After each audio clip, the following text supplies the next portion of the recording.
Oi, eu sou a Ana e esse é o canal Plataforma Experimental, um canal sobre arte. Bom, para marcar a estreia do canal, eu fui conversar com a Andréia Soares. A Andréia é pesquisadora das culturas tradicionais brasileiras e o seu trabalho trafega pela música, teatro, dança, principalmente as danças tradicionais brasileiras, como o coco e o jongo. Ela é eutonista profissional e já atuou nos grupos XPTO, Babado de Chita, e atualmente ela é diretora do Núcleo Pé de Zamba. Ela se formou em licenciatura em Artes Cênicas na USP e também concluiu seu mestrado em Estética e História da Arte pelo programa de pós-graduação de Interunidades da USP, com o trabalho Da Beira do Seu Quintal, dos Reis do Congo à Espetacularidade Contemporânea Brasileira. O mestrado da Andréia é teórico-prático. Um dos pontos de apoio está voltado para os aspectos antropológicos e sociais que costuram uma relação entre a comunidade pesquisada e as manifestações espetaculares. A comunidade que a Andréia pesquisou foi a Irmandade de Nossa Senhora do Rosário de Justinópolis, que surgiu em 1890 no município de Areias e depois se mudou em 1919 para o município de Ribeirão das Neves, para construir a sua sede nas terras doadas pelo fazendeiro Francisco Labanca. A comunidade agrega cerca de 300 pessoas, entre os integrantes que participam das guardas de Congo e Moçambique, os membros oficiais da Irmandade e também os diferentes tipos de colaboradores. A Irmandade ela tem uma evidência de uma ancestralidade banta. A denominação banto é usada para falar dos negros traficados no período colonial. Quando a gente fala de banto ou de uma matriz banta, a gente não está falando especificamente de uma nação, ou de uma língua, ou de um povo, mas sim de vários povos, um macrogrupo, como por exemplo os bakongos, bundos ou vibundo, que têm características linguísticas e culturais semelhantes. A Irmandade de Nossa Senhora do Rosário de Justinópolis é uma comunidade religiosa afrocristã, reunida em torno da adoração a Nossa Senhora do Rosário e também da perpetuação do reinado, que é a coroação da rainha e do rei do Congo. Bom, se você gostar do vídeo, dá um like, se inscreve no canal e compartilha com seus amigos. Agora a gente confere a primeira parte da entrevista da Andréia. Sou Andréia Soares, artista cênica, sou pesquisadora das culturas tradicionais brasileiras, sou eutonista também e eu misturo um pouco disso tudo dentro do meu processo de pesquisa para a criação cênica. Por que você escolheu fazer um mestrado teórico-prático? Na verdade, esse processo de escolher fazer um mestrado é uma coisa bem delicada, assim, né? Porque eu acho que o mestrado ele é um pequeno casamento que dura ali um tempo. Então você tem que escolher um orientador que você vai ter muito prazer de trabalhar, você tem que, isso é o que eu acho, né? Escolher um tema que te alimente para além da objetividade da questão, né? Assim, vou fazer um mestrado porque um dia eu quero ser professor. Para mim, eu tinha uma necessidade muito grande de me debruçar sobre o que eu já fazia. Foi construído de uma forma muito empírica e eu tinha vontade de entender o que eu estava fazendo exatamente, né? Então, tinha um monte de realidades já construídas para a cena, um monte de coisas que eu precisava enganchar até para explicar o que eu fazia. Então, na verdade, o programa onde eu fiz o mestrado, ele não é um programa que te dá essa opção prática, né? Na verdade, o que contou para a elaboração e para a aprovação do mestrado é o trabalho escrito. Se eu tinha feito espetáculo, não tinha feito, isso realmente não contava, não era uma obrigatoriedade do processo. Mas eu tive muita sorte, porque eu fui contemplada com um prêmio no meio do processo, logo após a qualificação. Então, o que deveria ser uma pequena performance, no projeto original virou a criação de um espetáculo com um elenco grande. E aí coroou, na verdade, esse desejo de falar, teoricamente, sobre questões práticas da minha vida profissional. E como foi passar a prática para o papel? Olha, nunca é fácil. Tem um universo de abstração que acontece no processo criativo, nas sensações do corpo, no cotidiano mesmo, da vida que nunca cabe no papel. Porque se você fosse contar todas as coisas e tudo aquilo que você acha que é importante, tudo aquilo que se viveu, seria uma dissertação, né? Talvez cada processo levasse uma vida para você descrever cada sensação, cada coisa que você passou. Nesse caso, especificamente no meu mestrado, um processo de pesquisa de campo que dura até hoje, assim, né? O espetáculo já estreou, já tem um monte de tempo, mas eu continuo indo na festa todos os anos, eu criei vínculos com eles, eu estou com outro projeto que agora eu estou dirigindo uma parte da comunidade num projeto musical. Eu acho que colocar no papel requer, primeiro, esse respiro assim para você tentar objetivar aquilo que não é objetivo, né? Tentar colocar em palavras compreensíveis aquilo que é da ordem da percepção. Eu acho que o difícil é como fazer o texto teórico transparecer a sensibilidade do vivenciado, mesmo sendo um texto teórico. E para mim, que esse é o interesse pessoal de pesquisadora, né, de acadêmica, que é criar um texto acessível. Não me interessa o rebuscamento linguajar mega acadêmico, mas que afasta ele da compreensão das pessoas que queiram ler e que não são acadêmicas. Para mim, um escrito ele tem que ser universal nesse sentido, assim, tem que chegar nas pessoas, tem que ser compreensível, tem que tocar as pessoas. Quais foram os caminhos que você usou para nortear o seu trabalho? Na verdade, eu acho que primeiro foi um processo longo, assim. Eu tive aula de ortonia na minha formação na graduação e eu já dava aula de danças brasileiras, que foi uma coisa que caiu no meu colo, assim. Eu cheguei em São Paulo, primeiros tempos eu trabalhei como garçonete, eu tinha um emprego em Recife, né? Vim pra cá para estudar e trabalhei com outras coisas e descobri as casas de cultura, e como eu tinha esse conhecimento, estava muito na moda aqui em São Paulo, foi por aí que eu comecei a me profissionalizar na cidade, assim, como artista e como educadora. Quando eu ingressei na USP e comecei a ter as aulas de ortonia, o meu mundo virou de ponta cabeça, porque eu entendi o corpo de outro jeito. Eu entendi que aquilo que eu estava vivenciando, embora era muito preliminar, né, porque eu tinha aulas de ortonia como aluna num curso de graduação em artes cênicas, então não tinha uma formação em ortonia, mas os poucos exercícios que eu acessava ali já me mostravam muitas possibilidades, por exemplo, de levar para o aluno uma mínima percepção de que ele tinha joelho, de que o impacto existe, que ele tinha metatarso. Então, meio sem ter muita profundidade de conhecimento sobre ortonia, eu já tinha uma intuição do que aquilo representava. Então, acho que o primeiro insight de que eu queria fazer alguma coisa assim, que tivesse esse lugar do sensório e da percepção ampliada para chegar na dança, já apareceu ali. Isso foi ali 2002, 2003. Eu vim para São Paulo, eu comecei a olhar para Pernambuco de outro jeito.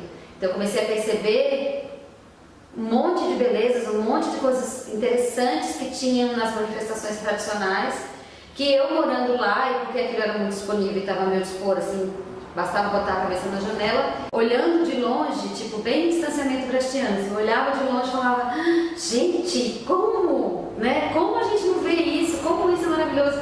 Mas ao mesmo tempo eu comecei a fazer pesquisa de campo, não só lá, mas em outros lugares. Comecei a conhecer os mestres de lá, que eu conhecia as manifestações, mas eu não ia nas comunidades, nada.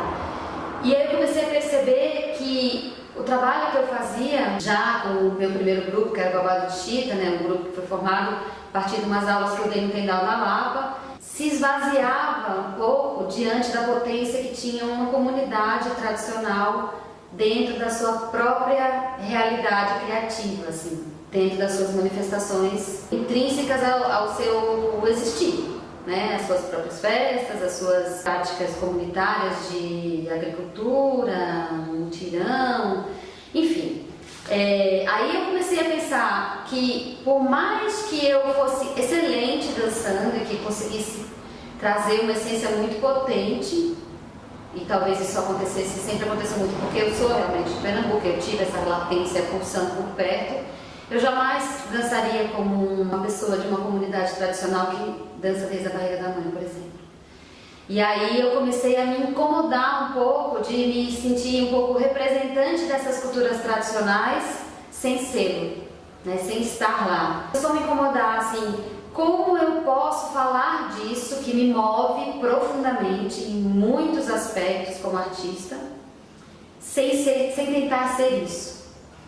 E aí eu acho que ali devia ser 2005, mais ou menos, começou a me dar uma certa uma angústia e uma necessidade de pensar a criação em moldes mais contemporâneos, no sentido da desconstrução do óbvio que aquela dança tradicional traria, né? Então, como eu poderia desconstruir o passo, como eu poderia esmiuçar a realidade das comunidades na relação com aquela dança, para se falar disso em cena. Eu não tinha a menor ideia, mas eu sabia que eu não queria mais fazer uma roda de coco como uma apresentação de um grupo, né, assim. Então foi um processo bem doloroso, porque até hoje eu sou muito próxima das pessoas do Babado de Chita e eles também evoluíram na pesquisa deles. O meu primeiro trabalho próximo desse desejo nem foi dirigido, né, por mim, assim, acho que era um desejo de algumas pessoas do grupo que faziam aula de técnica clausiana com Jorge Balbins, que acabou vindo a ser o diretor do espetáculo.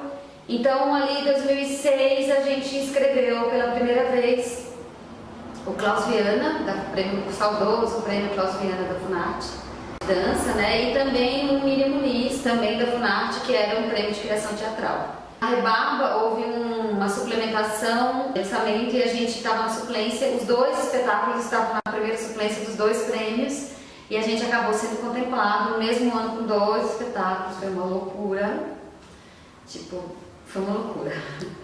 E a gente era muito inexperiente, nunca tinha ganho nenhum prêmio, nunca tinha produzido nada muito, assim, todas as produções do Babado de Chita até então tinham sido feitas na raça, com a nossa própria grana. O prêmio do Klaus Viana foi um prêmio de sonho, o prêmio ele era o valor máximo, e a gente fez uma pesquisa de campo por 4 estados, Pernambuco, Paraíba, Maranhão e Pará, visitou 12 comunidades. E o mote do espetáculo se chamava Saiando, o projeto era pesquisar danças que tivessem a saia como elemento expressivo, né? Só que nesse caminho de pesquisa a gente começou a perceber que por trás dessas danças, ou nos lugares que a gente passou por essas danças, que pode ser uma coincidência ou não, as mulheres eram as grandes estrelas das comunidades, assim. Então em todos os lugares, nossa, até me arrepia de lembrar isso, porque, arrepio de verdade.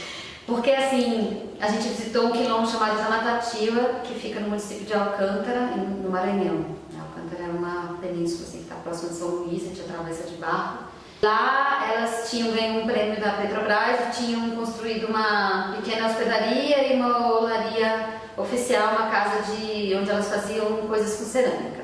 Recebiam turistas que iam lá comprar cerâmica e vendiam alguns artefatos para a festa do divino, do entorno e tal. Então, as mulheres se organizaram para tocar para frente a vida da comunidade, que era uma comunidade quilombola, que não tinha telefone, tinha um orelhão que não funcionava nunca, tinha uma escola até o 4º ano, qualquer posto de saúde era 30 quilômetros quase da cidade.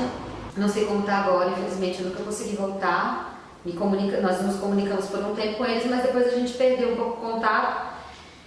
E aí foi assim, da mesma coisa no município de Conde, no quilombo do Guruji, Ipiranga, né? Então as mulheres sempre de frente. Então tinha um negócio muito bonito assim do feminino. Então o espetáculo, na verdade, ele acabou tendo essa costura expressiva, digamos, do movimento a partir dessas danças tradicionais, mas teve uma outra fonte de criação que foi esse universo do feminino. Então tudo que a gente viveu, que foi lidar com barro, sons, lidar com a questão da mortalidade infantil para essas mulheres, né? Era uma vida muito dura, assim. Lidar com as crianças brincando no rio, pulando da árvore no rio. Então uma alegria, né? Um outro jeito de lidar com a existência que não é o nosso quadradinho urbano. Foi muito impactante. O Jorge, que também estava estreando nessa possibilidade de criação tudo era novo, assim, não existia uma regra nem uma metodologia, né? Então essa foi a primeira grande experiência, né, de criação. Nós éramos intérpretes, criadores, pesquisadores, então todo o material do espetáculo ele foi um pouco selecionado a partir do que nos tocou. Então a gente teve 3 temas sugeridos por ele, e um pouco sobre a orientação também da Valéria Canobrava, que era a nossa orientadora dramatúrgica.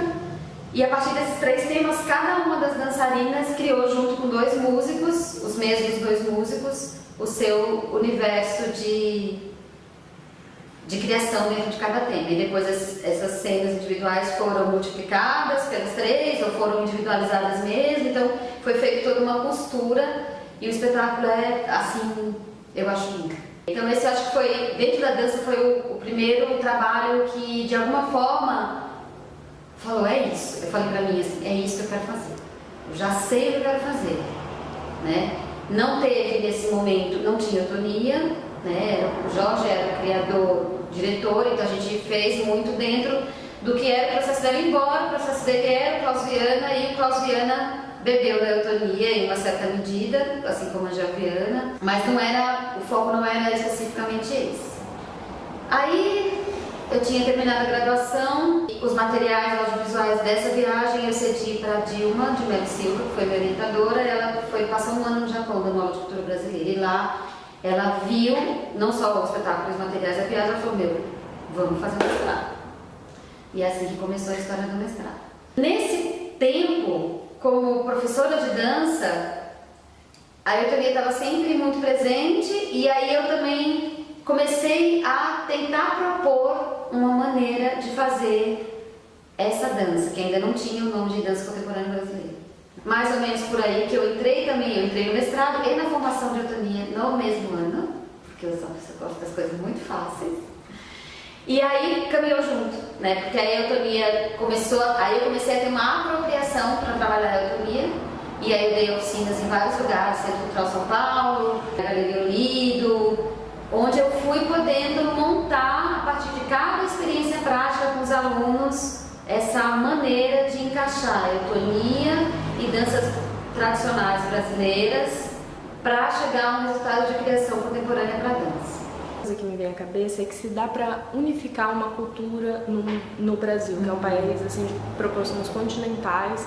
Na verdade, essa pergunta é bastante complexa, né? Assim, eu não sou uma especialista em cultura nesse sentido, assim, mas óbvio que dentro do que eu pesquiso eu tenho que minimamente ter subsídio para falar disso, né? Eu gosto muito até certo ponto das teorias do Darcy Ribeiro, né? De como ele organizou essa coisa do povo brasileiro, o que ele chama das 3 matrizes, né? Que ele chama de Afro, Tupi e Lusa. Eu prefiro pensar em europeia, afro e indígena, né? Não existe uma cultura, na verdade. Então, por isso que eu acho que não é uma grande bobagem pensar em uma cultura única para o Brasil, porque eu sempre costumo dizer que nós somos vários resultados culturais a partir dos mesmos ingredientes, ou de os mesmos ingredientes e mais algumas coisinhas que vêm depois, assim, foram se inserindo. Eu acho que ele ingessa um pouco, né? Em tal lugar, por causa de tais condições geográficas e tais povos, surgiu tal cultura. Então eu gosto da parte que ele fala dessas matrizes, mas eu não gosto da ideia de matriz como uma coisa dura que permaneceu imutável ao longo do tempo, né? Então acho que é importante, primeiro é importante a gente pensar que para o Brasil é interessante conhecer-se e entender-se enquanto multiplicidade. Então isso para mim é um pensamento que guia, por exemplo, todo o meu processo em sala de aula. São Paulo é uma cidade onde tem gente do Brasil inteiro e do mundo, né? Mas eu acho que quando eu vou para a sala de aula, por exemplo, falar para os meus alunos que outros Brasis existem, eu não quero que eles sejam aqueles Brasis, mas é importante que eles saibam que existe, né? É importante que eles saibam que o jeito de organizar a comida, a forma de comer, o jeito de dançar, a maneira de rezar de quem está lá no extremo norte é completamente diferente de quem está lá no extremo sul. Mas talvez se a gente juntar duas comunidades, uma do extremo norte, uma do extremo sul, elas encontrem pontos em comum.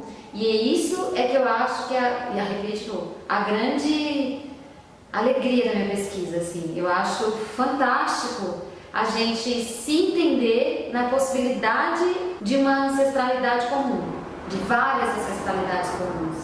Então eu acho que mais importante do que se preocupar em dizer que temos essa cultura, a cultura brasileira, né? Essa é a cultura brasileira. Mais importante do que dar uma forma, fazer caber uma forma quadradinha a cultura brasileira.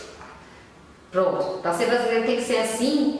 Eu acho que é mais interessante trazer essa percepção de quantas maneiras nós podemos ser brasileiros, porque isso é real e isso não vai mudar. Não existe força violenta, não existe força bruta que seja capaz de formatar essa coisa única, né? Porque são muitos detalhes em muitos lugares de muitos povos que compõem essa nação, assim, né? povos, comunidades, povos no sentido de comunidades. Então eu não acredito que seja útil a nós, como brasileiros, essa preocupação de uma cultura única. Mas eu acho que é importante a gente se entender enquanto múltiplo, né? A gente se entender enquanto um país de muitas culturas que em alguma medida elas dialogam entre si, embora muita gente ache que não.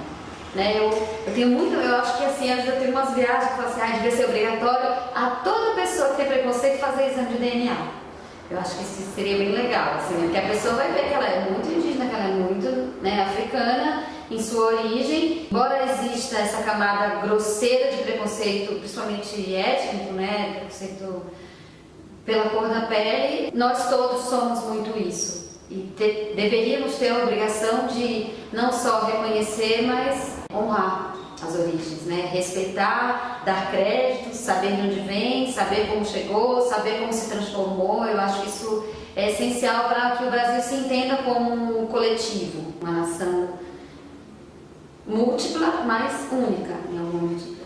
Sim, você acha que essas várias culturas brasileiras, ela tem espaço hoje em dia, por exemplo, na mídia? Claro que não. As pessoas nem sabem que as coisas existem. Se essas culturas já tiverem espaço nas escolas, já é incrível.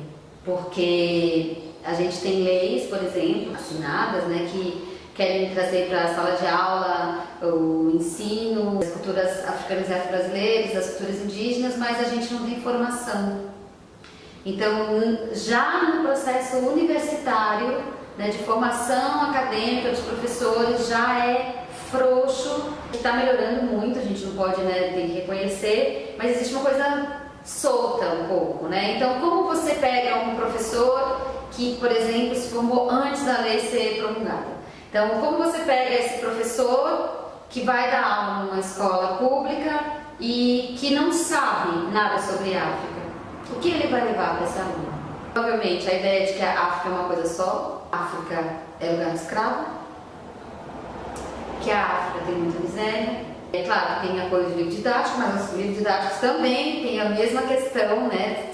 Dependendo de qual é a editora, muitos livros também são frouxos, mal amarrados no sentido de trazer boas informações, não é nem boas informações concretas, porque uma mesma história ela pode ser contada de duas maneiras diferentes, dependendo do olhar de quem viu a história. Se a gente consegue trazer para a escola, para a formação do professor e depois do aluno, um olhar que tenha uma abrangência do que realmente são essas culturas, e aí isso não é ensinar uma dança, né? Isso é falar de como aquela dança acontece, por que ela acontece, em que época do ano, quem são as pessoas que fazem aquela dança, o que elas fazem quando elas dançam, e como quando elas não estão dançando, como que é a vida delas, por que elas querem fazer aquilo, o que move essas pessoas para fazer isso, né? Então eles são pescadores, mas esses outros pescadores, como é que eles fazem? Fazem tudo diferente, porque aquilo... Então assim, vai trazendo para as pessoas que podem ter muitas possibilidades, vai trazendo para as crianças não só a capacidade de perceber que é tudo Brasil, mas também a capacidade de perceber que não existe uma só forma de existir, né? Como brasileiro ou não. Cada forma de existir é muito legítima, né? Se você consegue olhar a partir do seu próprio contexto. Isso não é uma coisa simples, não é uma coisa simples nem para adulto, né? Quando você vai a campo, você tem que se despir. Às vezes tem situações que para você são bizarras, mas naquela cultura não é. E você tem que lidar com aquilo com respeito. Não é que você vai mudar sua opinião, mas como você lida em campo com o que é estranho para você. Né? E aí a coisa da mídia é um outro passo. Acho que tem alguns poucos criadores, né, assim, que eu nem considero da mídia, assim, que fazem uma tentativa de trazer uma outra proposta estética, por exemplo, para o audiovisual, né, para a televisão, de trazer um pouco esse universo, e algumas vezes são bem felizes, mas também há outros que têm a mesma preguiça de sempre de trazer a tarja pré-estabelecida de que o negro está nesse lugar da sociedade. Esse lugar aí que às vezes é mais interessante ser conivente com o que está estabelecido para manter a ordem das coisas. Por que você decidiu pesquisar sobre a Irmandade de Nossa Senhora do Rosário de Justinópolis, em Minas Gerais, e qual que é a sua relação com a comunidade? Ai, eu os amo. Hoje eu tenho muito amor. Na verdade, eu os vi a primeira vez em 2001, numa festa de São Benedito que acontece na cidade de Aparecida do Norte, aqui em São Paulo. Essa festa era uma festa, ainda é bastante famosa, mas ela a cada ano tem sido mais podada, cada vez mais podada, a parte popular da festa, né, a parte que tem as guardas, cada vez ela está um pouco mais engessada pela religiosidade católica, assim. Mas nesse primeiro ano que eu tinha acabado de vir morar em São Paulo, eu cheguei aqui no ano 2000, então eu fui em 2001 pela primeira vez e eu os vi. Na verdade, essa festa, ela tem, não sei se chega a centenas, mas tem dezenas de guardas de vários estados do Sudeste. As guardas vêm das suas cidades para participar dessa procissão que acontece na segunda-feira. É uma segunda-feira, 2 segundas-feiras depois do domingo de Páscoa. Sem ser a seguinte, a posterior. Fui com um grupo de pessoas amigas que eu tinha já conhecido aqui em São Paulo. Algumas pessoas eram de um grupo chamado A Barca. É um grupo musical muito incrível. Já fazia naquela época, né, uma pesquisa de músicas a partir das músicas tradicionais, assim, das colhidas de comunidade. Depois eles ganharam um prêmio, fizeram o roteiro do Mário de Andrade, que tem uma trajetória super bonita. E essa pessoa já conhecia essa guarda, então de alguma forma eu me aproximei da guarda de Moçambique, da Irmandade, através dessa pessoa, mas eu fui tomada, assim, porque eu nunca tinha visto aquilo. Eu nunca tinha visto uma gunga, nunca tinha visto um Moçambique de gunga, e minha referência de cultura popular era muito nordestina. O máximo que eu tinha ouvido falar de jongo, então eu acompanhei eles. Uns anos depois, um outro amigo pesquisador, que era o Marcelo Manzatti, ele me convidou para integrar um ônibus que estava indo para a festa dessa comunidade. Aí eu falei, nossa, jura? Né? Tinha umas vagas, eles precisavam encher o ônibus, eu fui. E aí foi a primeira vez que eu fui na festa, isso era 2005. E eu fiquei tomada, assim, eu lembro com muita nitidez que a gente chegou no final de tarde e a guarda de Congo, que é a guarda feminina, estava saindo do jantar era noite já, quando a gente chegou, do jantar oferecido por um dos promesseiros. Então eles tinham jantado e estavam saindo para ir para a missa na igreja. E a gente chegou nesse momento que elas estavam saindo da casa do promesseiro, né, para ir para a missa. Eu estava com a câmera em punho e tipo, vou gravar. Quando elas começaram a cantar, eu não consegui gravar, porque eu tive um choro assim, eu soluçava. O som daquelas vozes foi um negócio tão forte em mim, assim, que eu não conseguia segurar a câmera, de tanto que eu chorava. Agora eu tô dirigindo essa. Eu não tenho a menor dúvida que tinha uma memória ancestral celular ali, né, assim, em mim. Vibrou num lugar que a minha consciência não domina. Vibrou em mim numa memória, me tocou num lugar da minha emoção que a minha consciência não registra nessa existência. Né? Uma memória ancestral, porque foi uma reação instantânea para mim. Então ali eu acho que naquele primeiro contato já se selou assim um deslumbramento muito forte da minha parte. Aí eu fiquei todos os dias na festa, aprendi a dançar com a gunga, ganhei uma gunga de um mestre do Adelmo, porque ele viu que eu estava na fissura, assim, aí ele me deu a gunga dele e quando eu fui devolver ele falou, não pode levar. Então ali eu acho que a nossa história meio que se selou, né, assim. E aí eu fiquei muito reverberando na minha cabeça. O resultado extremo de uma mesma matriz na contemporaneidade pode ser familiar em algum lugar. Essa coisa das comunidades diferentes, extremas, terem coisas em comum. Então, a Irmandade do Rosário, ela está intimamente relacionada com a coroação dos reis negros, né, os reis de Congo.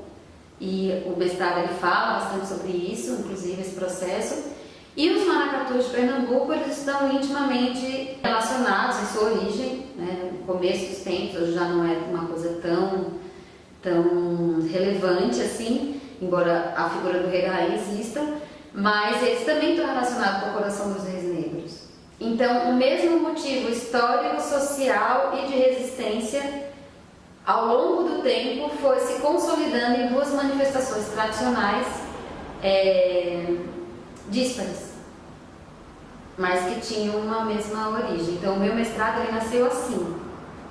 Eu ia comparar um maracatu de vaca virada de Pernambuco com uma guarda de pombo de Minas Gerais. E a ideia era pegar essas semelhanças, fazer esse entrecruzamento de semelhanças expressivas, principalmente, e criar uma performance só. Só que no processo de qualificação eu tive que escolher uma das duas manifestações, porque ia virar um doutorado e eu não ia ter pé na segunda vez. E aí eu acabei optando pela Irmandade, porque justamente assim, o outro maracatu era o maracatu Estrela Brilhante de Igaraçu, era um maracatu que eu não conhecia ainda, e que eu só conheci porque eu tive a oportunidade de ser curadora de uma programação numa virada cultural de 2011, onde eu convidei as duas comunidades para participarem do evento, e depois a gente fez uma jam junto com o meu grupo, que é o Núcleo Pé de Samba, que é o meu grupo atual. Então eu conheci aí, mas eu, até pela proximidade geográfica, eu fui estabelecendo relações com a Irmandade de muita afinidade, de muito afeto, de muita troca, e eu, sem nenhuma exceção, eu sempre fui muito bem acolhida lá. Claro que na primeira ida, né, que foi em 2011, demora, a confiança ela é um jogo de construção assim, muito amoroso e paciente de quem está pesquisando, né? Porque essas comunidades tradicionais como um todo, elas se sentem muito embriagadas, agora mais que nunca, porque isso já é uma coisa muito mais comum hoje do que há 10 anos atrás, por exemplo, as pessoas virem pesquisar. Mas há 10 anos atrás já existia nas comunidades a queixa de, fulano veio aqui, perguntou, gravou, fez, nunca mandou uma foto, nunca mandou um vídeo, e aí um dia eu me vejo na televisão. Né? E aí as pessoas elas vão se fechando, porque também existem conhecimentos sagrados, antigos, que de alguma forma protegem a existência da comunidade, né? Isso no campo do invisível e no campo do visível mesmo, assim. Então, se eles abrem a guarda, eles se desprotegem. Então, a construção dessa confiança, e do que hoje eu considero uma irmandade, eu digo para eles que a gente é irmão em Zambi, a gente é irmão em Zambi. Eu sou branca, mas eu sou acolhida lá como se eu fosse uma irmã negra. Hoje em dia já danço na guarda, se eu estiver com eles eu fardo, e eu já ganhei vários rosários benzidos, assim. Então hoje já existe mesmo uma relação de muito, além de muito amor e da minha parte uma gratidão imensa, existe já não mexe com eles, vocês estão mexendo comigo, sabe? Eu tenho um negócio assim que eu não sou um deles, eu jamais serei um deles no sentido de ter crescido ali, aprendido da forma que eles aprenderam, mas eu já tenho, acho que, um nível de conhecimento, de respeito por essa irmandade que me coloca no lugar de uma escudeira mesmo. Como que foi a sua experiência desde o cortejo até a missa conga? Eu acho que a experiência começou ainda antes disso, né? A gente presenciou e até ajudou um pouco na preparação da festa. Que a festa, na verdade, ela dura 4 dias. E nos 2 primeiros anos que a gente chegou antes, a gente chegou tipo na quarta-feira. Então, sexta, sábado, domingo, segunda são os dias oficiais da festa. O ápice é no domingo, e a segunda talvez seja o segundo dia mais animado, assim. E a sexta e o sábado são dias onde as coisas acontecem mais à noite. Então, a gente chegou na sexta-feira, na quarta-feira, na quinta a gente conversou um pouco com o mestre, né? A gente ficou hospedado na casa das pessoas da comunidade. E depois a gente presenciou uma reunião coletiva dos integrantes da Irmandade para a preparação da festa. A gente presenciou uma assembleia, né? Então, tomada de decisões, divisão de tarefas, etc, etc. Depois a gente presenciou os pequenos mutirões de alimentação, de lavagem e arrumação da igreja. Então, tudo isso, na pesquisa de campo, já já é muito significativo pra gente, né? Porque a gente, acho que de tudo que a gente vivenciou e aprendeu, pra cena, tem uma cama que tá por trás aí, que é o ser coletivo, né? E o ser coletivo a gente não via na festa só, a gente via na retaguarda da festa, mais até do que na festa, a coisa da preparação. Tem ano que eles dão comida para 5.000 pessoas, ou se faz no coletivo ou é impossível, né, de acontecer. Já teve ano de ter entre guardas e visitantes, né, as guardas das outras comunidades, 5.000 pessoas comendo. Tem guarda que vem com 60 pessoas, 50 pessoas, às vezes vem um ônibus para a guarda de Congo e um ônibus para a guarda de... Então só uma comunidade vem com 100 pessoas, por exemplo. O que é uma guarda? Cada comunidade, elas têm um agrupamento de pessoas que toca, canta e dança determinado tipo de manifestação. E dentro dessa cultura eles chamam isso de guarda. Então cada guarda tem o seu capitão, ou mais de um capitão, capitã. Tem os seus dançantes, né, que são as pessoas que estão dançando na rua, tem as pessoas que tocam, tem um figurino específico e um santo de proteção específico, um santo católico de proteção específico. Então, no caso de Justinópolis, eles têm uma guarda de Congo, que é uma guarda de Congo de marinheiro, que é um tipo de Congo. Tem a guarda do Moçambique, de Gunga. Então, tem uma guarda de Moçambique de Gunga e uma guarda de Congo, de marinheiro. Só que cada comunidade vai trazendo, tem a sua especificidade, né? E o seu santo protetor e assim vai. Tem santos que são mais tradicionais, então Nossa Senhora do Rosário, São Benedito, Santa Ifigênia, São Sebastião. Que eu lembro, assim, eu acho que esses são os principais. Tem essa parte da retaguarda que foi super importante pra gente entender mesmo que esse ser coletivo, né, das pessoas que integram a Irmandade. E depois a gente... Porque como eu fui muitos anos, né, e entender, por exemplo, em 2005 eu caí de paraquedas total, né, assim, o que é isso? Eu, tipo, nem me preocupei muito com essa coisa de eu pesquisar, porque eu fui envolvida pela festa, acabei tentando aprender a dançar, filmei algumas coisas, mas eu não tinha a menor noção do que era aquilo. Em 2011, em função do mestrado, eu estudei para ir, né? Então eu li o livro da Leda Martins, eu já tinha um mínimo entendimento do que era o congado mineiro, assim. Então eu não fui desprovida de conhecimento. Claro que, tipo, o que tem no livro, perto do que é a realidade, o livro não é um livro descritivo, né? A festa começa assim, termina assim, não é um livro descritivo, mas ele te dá uma noção do fundamento do congado mineiro, assim, mais ou menos. E aí, no primeiro ano, as fichas elas só caem depois, assim, porque eu estava empunhando uma câmera que eu dividi com o Leandro e a Bárbara, que nesse primeiro ano a gente foi com a grana do bolsa, não tinha bolsa ainda do mestrado e nem sabia que eu ia criar curso Me Carrega ainda, porque eu não tinha ganho o prêmio. Então a gente foi, tipo, vamos, cada um pagou sua passagem, a gente foi. E eu precisava ir independente de qualquer coisa. Então a gente dividia um pouco a filmagem, os três, mas como eu tinha um interesse muito específico, um recorte que eu precisava registrar, então a maioria das vezes era eu que tomava as imagens, assim. Então o meu corpo ficava um pouco em função do melhor registro, e eu ia entendendo tudo meio por cima, ia fazendo as anotações. Aí no segundo ano, aí já tinha um panorama do que acontece na festa, né? Então, aí você já curte um pouco mais, porque você já sabe que naquele dia acontece isso, que depois acontece isso, que depois acontece aquilo. Então aí você já vai, aí é como se você fosse pesquisando uma segunda camada, que aí já não é uma camada que precisa da imagem, né? Quer dizer, é sempre bom ter a imagem, porque sempre pode acontecer uma coisa inusitada, sempre acontece, na verdade. Mas essa segunda camada é a camada onde você vai para o subtexto.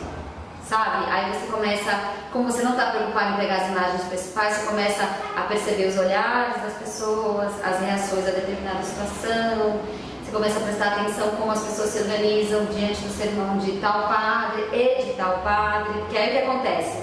Né? As missas, por exemplo, eles têm as missas que eles nomeiam de missa conga, e eu não saberia te dizer por que eles chamam assim. E essa missa conga são as missas que acontecem a sexta, no domingo e na segunda. E tem uma missa que acontece no sábado, que quando eu comecei a pesquisa chamava de missa crioula, agora eles estão chamando de missa afro, que é uma missa diferenciada, extremamente espetacular, assim. Em todas as outras missas existe o diferencial que é a Guarda de Moçambique e a Guarda de Congo está presente cantando todos os cânticos da missa, né? Alguns são tradicionais da Igreja Católica, que eles fazem um novo arranjo percussivo e de voz. Alguns são músicas que não são da Igreja Católica e nem da tradição que eles trazem. Algumas músicas são do Congado Mineiro, que eles adaptam dentro da liturgia da missa. Isso acontece na missa da sexta, do domingo e da segunda. Cada missa é rezada por um padre. Nos últimos anos não teve tanta variedade assim, mas, por exemplo, nos 2 primeiros anos eu conheci o padre da paróquia, que estava meio ainda entendendo a potência daquela comunidade. Então, no primeiro ano que eu fui, ele estava bem ainda num processo de adaptação, e isso era uma relação delicada, assim, dos dois lados, mas a Irmandade é muito respeitosa, né, do padre que é da paróquia, porque a igreja deles não é uma igreja do Vaticano, a igreja deles é a igreja da sede, que é onde acontece a festa. Eles convidam o padre da paróquia para rezar nessa igreja, mas a igreja deles, assim. E aí veio o Frei Eudes, que era um padre negro, que era filho de congadeiro, que foi tipo uma missa que todo mundo chorou, assim, uma coisa maravilhosa. Aí teve um outro padre negro, que foi um padre que acompanhou toda a trajetória do capitão Disseu, desde que o capitão Disseu começou a ser capitão, que foi o capitão Disseu, que conseguiu uma autorização de um bispo para que os tambores entrassem na igreja e compusessem a missa. Então, isso foi uma luta de lá na década de 80, né, para essa aceitação acontecer. Então, cada missa ela é muito única, assim, né?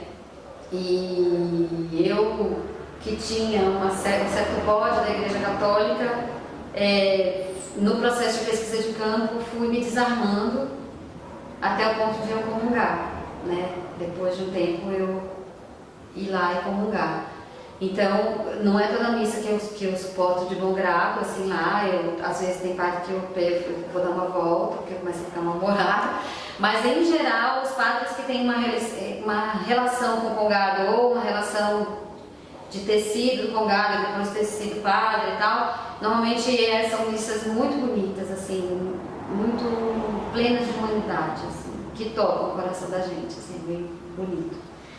E aí a missa afro, a antiga crioula que agora se chama afro, é uma missa onde principalmente as meninas do Congo, da Guarda de Congo, as jovens em sua maioria, constroem cenas dentro da liturgia. Tem uma hora que entra a Jocasta, que é uma jovem da comunidade, que agora já não é tão jovem, na época era mais jovem, e agora já está com quase 30 anos.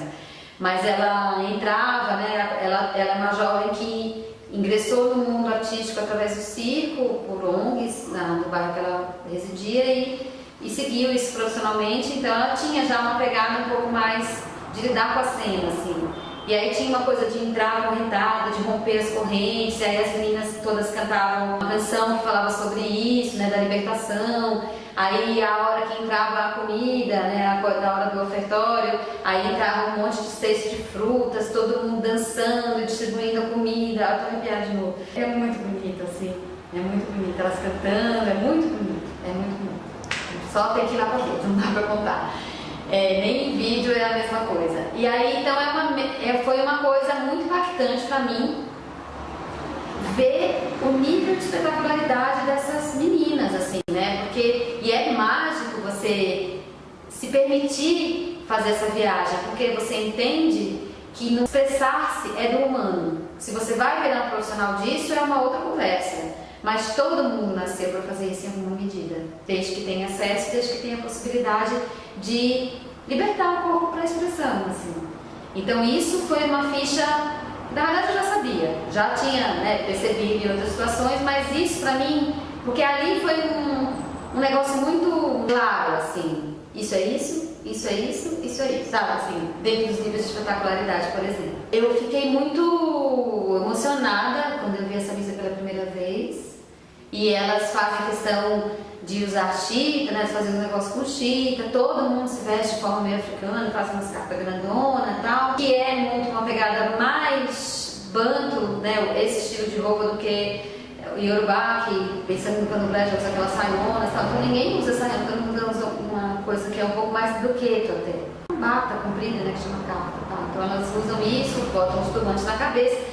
Tem toda uma simbologia mais próxima da África, depois elas aprenderam a cantar o hino da África, então já trouxeram uma coisa numa outra língua. Eles têm algumas canções do Congado, que também é de uma outra língua, né, que tem essa origem das várias línguas que vieram com o tronco banto. O processo inteiro de ver a comunidade se organizar. Aí a coisa da procissão, na verdade, ela acontece num dia, né? Assim, então ela acontece no dia do domingo, que é o dia master da festa. E nos 2 primeiros anos é que eu fui começando a entender a consolidação da organização dessa procissão. Então, nos primeiros dias, tem 2 movimentos. Existe o cortejo, que não é necessariamente da procissão. Então, o que é esse cortejo dos primeiros dias? Eles vão nas casas dos promesseiros, passam de casa em casa, das pessoas que estão pagando promessa e que pediram para passar lá, e às vezes vão pegar os reis festeiros, que eles chamam.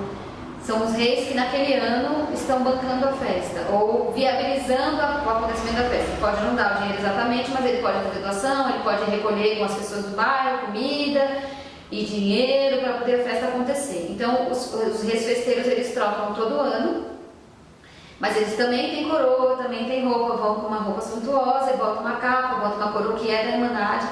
Então nesses 2 primeiros dias eles buscam os reis festeiros, eles passam na casa dos promesseiros, alguns oferecem jantar, lanche, e depois eles caminham para a igreja para deixar na frente do altar cristão as bandeiras de promessa. A missa é rezada e depois essas bandeiras vão subir no mastro. Então teve ano de ter, sei lá, 20 e tantas bandeiras, divididas em 2 dias. Cada bandeira vem as 2 guardas, a de Moçambique, a de Gunga e a de Congo, aí pega o mastro, coloca lá a pessoa que tem a bandeira é aquela bandeirinha quadradinha de madeira, enfeitadinha como tem em São João. Enfia lá a sua bandeira, o mastro é enfiado no buraco, todo mundo canta, a guarda de Moçambique canta um ponto, a guarda de Congo canta um ponto, todos os capitães encostam seu bastão no mastro, rezam para aquela promessa. Então, outro lugar de comunidade, né? Tipo, a dor ou o pedido de um é o pedido de todo mundo. Eles são sempre um, né? Todos os problemas são de todos, assim. Então, se eu tenho um pedido muito importante, eu não preciso contar ele, mas ele está representado na minha bandeira e todo mundo vai rezar para aquele pedido junto. Então tem esse processo. O domingo é o dia que as comunidades vêm. Então é nesse dia que acontece. Então o que acontece no domingo? As pessoas vêm de manhã, ficam por ali. A gente, na verdade, as guardas têm o café da manhã de promessa, vem andando para a igreja, chega na igreja, espera.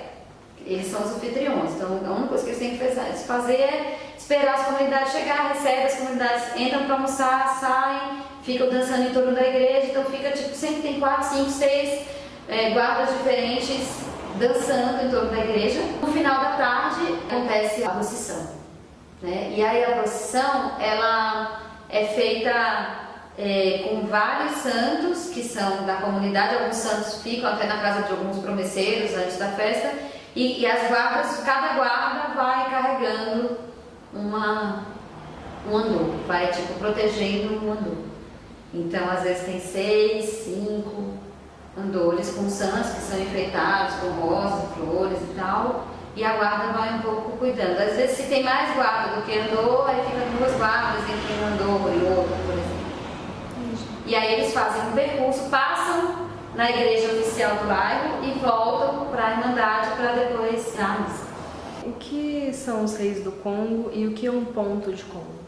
E também, assim, qual é dentro dessa procissão, tudo, qual que é a diferença, por exemplo, dessas missas afros e conga para uma missa católica? Existe na Igreja Católica um jornalzinho, né, uma liturgia que é a mesma missa rezada em todo o Brasil no mesmo dia. O que difere, isso dentro da minha observação, né, porque eu também sou uma especialista em catolicismo, mas assim, o que difere basicamente é que, por exemplo, nem todas as canções que estão naquela liturgia obrigatória do domingo, elas são usadas. Eles trocam algumas canções. E nas outras missas, que não é a do domingo, eles escolhem passagens do Evangelho que tem a ver talvez um pouco com Maria ou um pouco com causas humanitárias, dependendo do que cada padre quer trazer como mensagem para a comunidade. Então é muito legal quando vem padre congadeiro, por exemplo, porque eles vão, eu lembro que teve, porque assim, eles escolhem uma passagem da Bíblia e depois eles transformam no que eles chamam de sermão, né? Tem toda a igreja.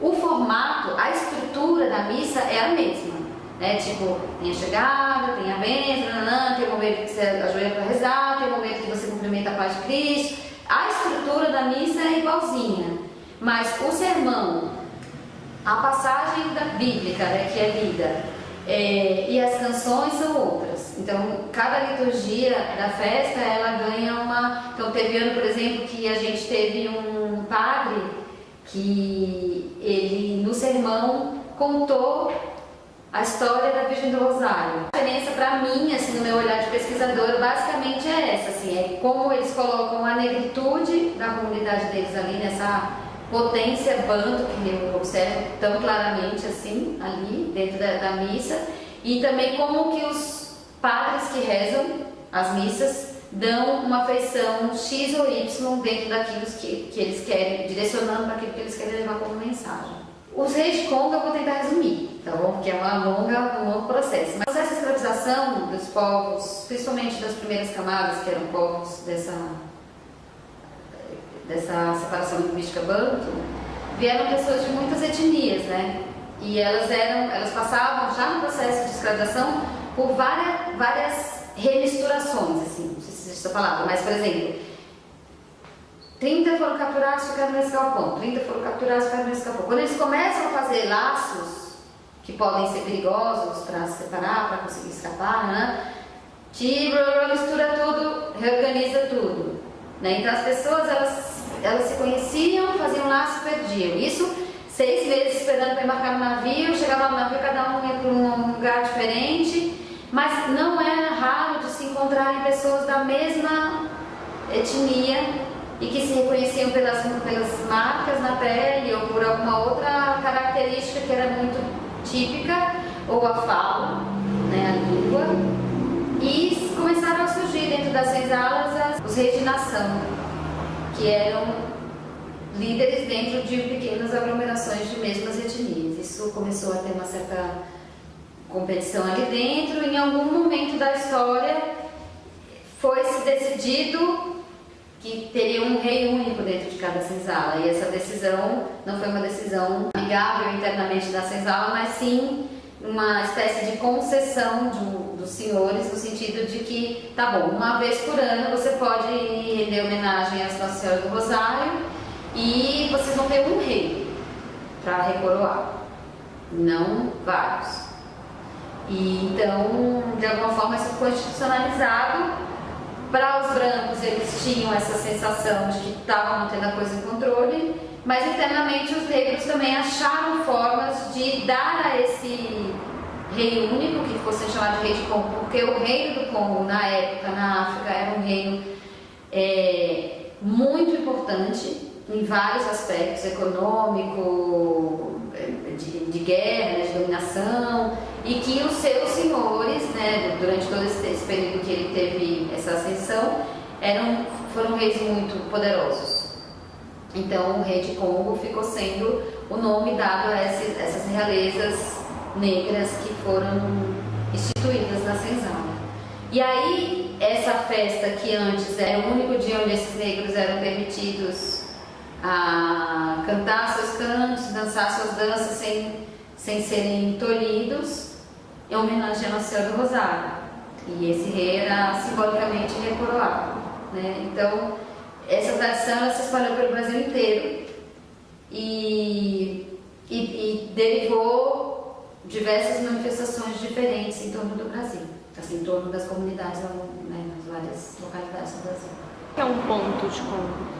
É a canção que se canta dentro da manifestação.